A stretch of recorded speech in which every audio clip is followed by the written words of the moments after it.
When you pray, what's your image of God?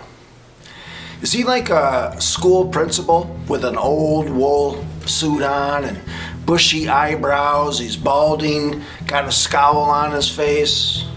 Whenever he talks, it's in a grumpy voice. He's always scolding you for something you've done or you haven't done. You can't win with this guy. So you just try to avoid him if at all possible. If we're going to have effective prayer, we got to change this. And I want to tell you where that image comes from. It comes from religion. Man created that image. Let's look at Luke. He gives us the image of God that we should have. So he returned home to his father. And while he was still a long ways off, his father saw him coming. Filled with love and compassion, he ran to his son, embraced him, and then kissed him. His son said to him, "Father, I have sinned against both heaven and you, and I am no longer worthy of being called your son."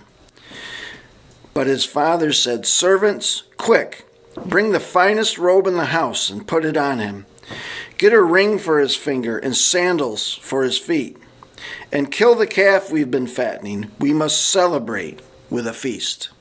Keep on asking, and you will receive what you ask for. Keep on seeking, and you will find.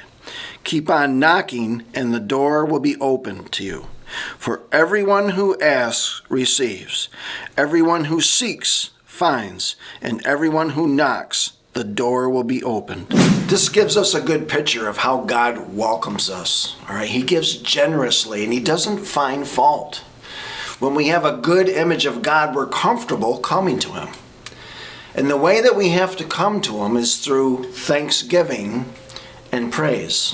Enter his gates with thanksgiving. Go into his courts with praise. Give thanks to him and praise his name. You shall call your walls salvation and your gates praise. To come into his presence, we have to come with thanksgiving and praise before petition.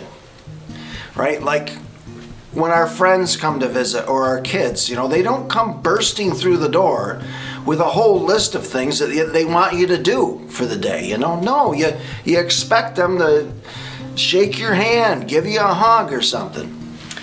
I use worship, praise, and then thanksgiving. And worship and praise are not the same. A lot of times we join them together like they're the same thing. But the biblical definition of worship is an act of the body. And it uses three different tenses when it's talking about this. One is to have the head bent forward. Secondly is leaning forward with outstretched arms like this.